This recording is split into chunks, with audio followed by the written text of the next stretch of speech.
ఇంత పెద్ద project Geetha Arts, Allu Arjun garu, Boyapati Srinu garu, so many known people in the movie, Rakul, Catherine.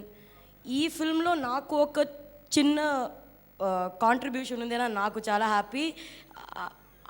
అది తర్వాత ఈ ఫిల్మ్ ఒక పెద్ద బ్లాక్ బస్టర్ అయిపోయింది. So it's making that happiness so much more for me. Like I remember Allu Aravind garu told me, actually first డేలో నేను ఆలోచిస్తాను, ఎందుకు చెన్నై నుంచి ఒక అమ్మాయి లోకల్ ఆర్టిస్ట్ ఉందే కదా, ఎందుకు చెన్నై నుంచి కావాలా అని he was having his doubts. But ఈరోజు సార్ నవ్వుతున్నారు, అది నాకు చాలు. గొంతులో కిచ్. Good evening. యాక్చువల్గా సినిమాలో ఎంత టెన్షన్ పడ్డానో రకుల్ని పంపించడానికి ఈరోజు ఈ ఫంక్షన్కి రావడానికి కూడా అంత టెన్షన్ పడ్డాను. సో మొన్న రాత్రి తిరుపతి, నిన్న పొద్దుట స్వామివారి దర్శనం, అక్కడి నుంచి చెన్నై, వైజాగ్,